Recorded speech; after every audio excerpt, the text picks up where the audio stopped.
Come and see.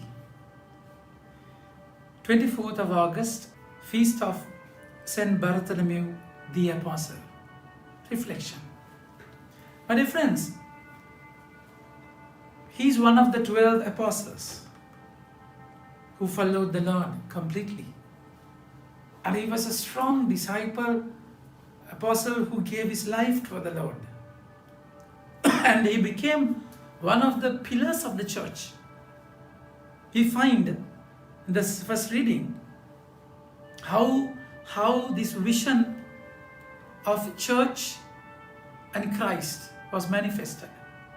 An angel spoke to me saying, "Come, I will show you the bride, the wife of the Lamb." See the connection. It's beautiful. Bride, the wife of the Lamb. Lamb can't have a wife, no. But the Lamb who was slain, who is Jesus. And Jesus' bride is the church. How this church was built in the foundation. Foundation, Old Testament, there were 12 tribes.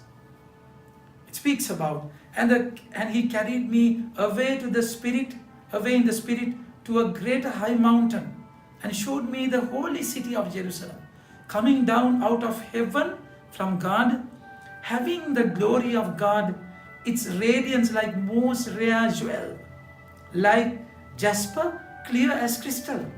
It had a great high wall with 12 gates, and at the gates 12 angels, and on the gates the name of the 12 tribes. These are Old Testament tribes. And we find 12 foundations. New Testament, the apostles. And the wall of the city had 12 foundations. And on them were the 12 names of the 12 apostles of the Lamb. See, bride of the Lamb and apostles of the Lamb. It's whole church. The whole church was built on these 12 foundations. So that's one foundation is Bartholomew or Nathaniel. They say his surname is Nathaniel. And what a strong character. See, this person became a disciple of God. And he's an apostle among the 12 apostles. He became a foundation by the sacrificial life he had lived. So that blood of his life became the foundation, seeds of all the Christian life, isn't it? So he went on preaching, evangelizing people, and then they believe he had come to India also. You know how he was killed? History says his skin was peeled when he was alive. That's how that's a kind of suffering he had to go through. Sort of terrible death. It was a terrible death. Can you imagine when your skin is taken apart, peeled when you are alive? So yet he believed that Jesus is Christ and Lord, and he lived for that. That sacrificial life became the foundation. And this great person, what was the beginning of this great journey? We are going to see very closely how Jesus called him. And Philip, of course Jesus met Philip and John when they were going, and he asked, what are you looking for? Then he said, where do you live, Master? And they said, come and see. Come and see. And the disciples went and saw where he lived and stayed that night with him. And then Philip came to know that he is Christ. Nature of Philip is always taking people to Jesus, isn't it?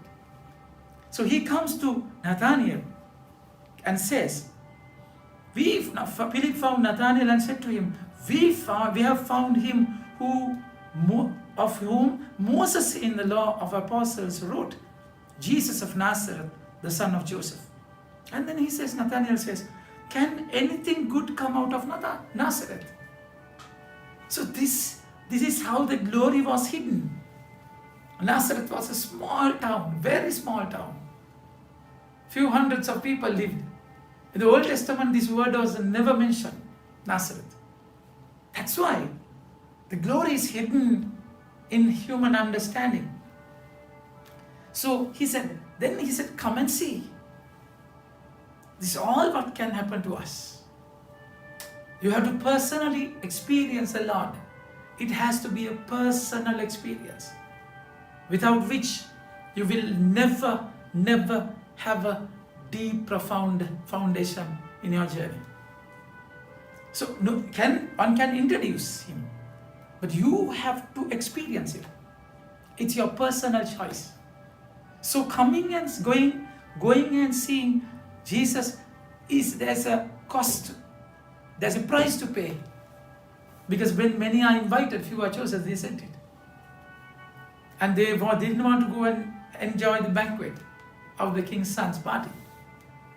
They all went. But then Nathanael, Bartholomew went and saw Jesus. Jesus saw Nathanael coming towards him and said of him, behold an Israelite, indeed in whom there is no deceit.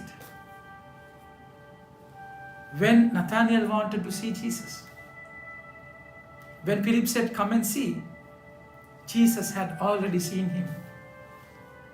He saw him. My dear friends, this is the beauty of our Lord. He sees us.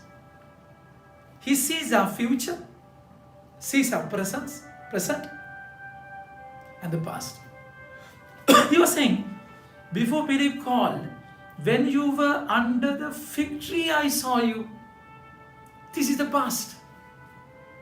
Under the fig tree, I saw you. And what is the future? And behold, an Israelite indeed in whom there is no deceit. This is the present. This is the present, Nathanael. And then he says, you will see greater things than this. You will see greater things. So that is the future, isn't it? So Jesus will see your past, present, and future. He saw him under a tree. Excuse me. See, he saw him under a tree. And then, because of a tree, his history was changed. Present and future was decided. There's a tree of cross. Because of his cross, we all are saved. Because of his cross, Nathanael was chosen, and he was given a new life, and he became a saint. And apostles, where the foundation of the Lord was laid. Have this foundation. Jesus has called you. Come and see, enjoy him. He will see, he knows your past, future, and the present. And he wants you in his mission. Think about it. Have a nice day. May God bless you.